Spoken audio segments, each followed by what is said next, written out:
अध्याय 11। जब वे यरूशलेम के निकट जैतून पहाड़ पर बैतफगे और बैतनिय्याह के पास आए तो उसने अपने चेलों में से 2 को यह कहकर भेजा, सामने के गांव में जाओ और उसमें पहुंचते ही एक गदही का बच्चा जिस पर कभी कोई नहीं चढ़ा बंधा हुआ तुम्हें मिलेगा, उसे खोल लाओ। यदि तुम से कोई पूछे यह क्यों करते हो तो कहना, प्रभु को इसका प्रयोजन है और वह शीघ्र उसे यहाँ भेज देगा। उन्होंने जाकर उस बच्चे को बाहर द्वार के पास चौक में बंधा हुआ पाया और खोलने लगे।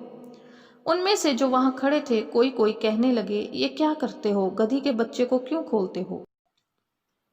जैसा यीशु ने कहा था वैसा ही उन्होंने उनसे कह दिया। तब लोगों ने उन्हें जाने दिया।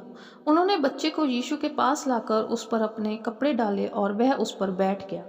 तब बहुतों ने अपने कपड़े मार्ग में बिछाए और औरों ने खेतों में से डालियां काट काट कर फैला दी। जो उसके आगे आगे जाते और पीछे पीछे चले आते थे पुकार पुकार कर कहते जाते थे, होशाना, धन्य है वह जो प्रभु के नाम से आता है, हमारे पिता दाऊद का राज्य जो आ रहा है, धन्य है आकाश में होशाना। वह यरूशलेम पहुंचकर मंदिर में आया और चारों ओर सब वस्तुओं को देखकर 12 के साथ बैतनिय्याह गया, क्योंकि सांझ हो गई थी। दूसरे दिन जब वे बैतनिय्याह से निकले तो उसको भूख लगी। वह दूर से अंजीर का एक हरा पेड़ देखकर निकट गया कि क्या जाने उसमें कुछ पाए, पर पत्तों को छोड़ कुछ ना पाया, क्योंकि फल का समय ना था। इस पर उसने उससे कहा, अब से कोई तेरा फल कभी ना खाए। और उसके चेले सुन रहे थे। फिर वे यरूशलेम में आए और वह मंदिर में गया और वहां जो लेन देन कर रहे थे उन्हें बाहर निकालने लगा और सराफों के पीढ़े और कबूतर बेचने वालों की चौकियां उलट दी और मंदिर में किसी को बर्तन लेकर आने जाने ना दिया।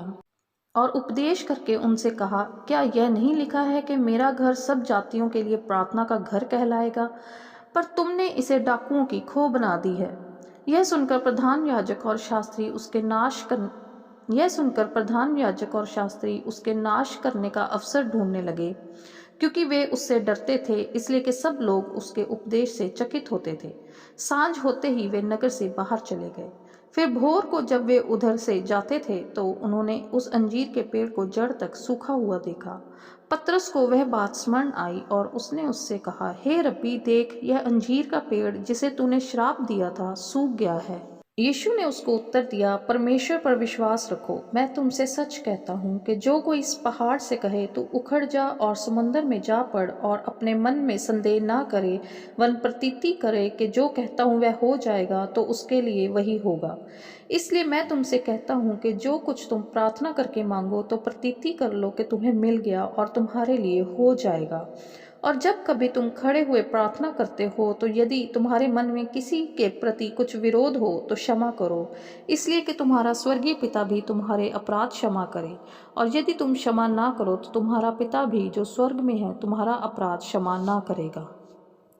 वे फिर यरूशलेम में आए और जब वह मंदिर में टहल रहा था तो प्रधान याजक और शास्त्री और पुरनिये उसके पास आकर पूछने लगे, तू ये काम किस अधिकार से करता है और यह अधिकार तुझे किसने दिया है कि तू ये काम करे? यीशु ने उनसे कहा, मैं भी तुमसे एक बात पूछता हूँ, मुझे उत्तर दो तो मैं तुम्हें बताऊंगा कि ये काम किस अधिकार से करता हूँ। यूहन्ना का बपतिस्मा क्या स्वर्ग की ओर से था या मनुष्य की ओर से था?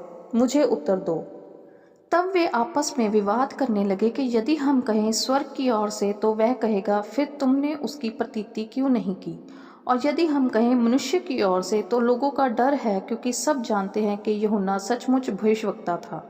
अतः उन्होंने यीशु को उत्तर दिया, हम नहीं जानते। यीशु ने उनसे कहा, मैं भी तुमको नहीं बताता कि ये काम किस अधिकार से करता हूँ।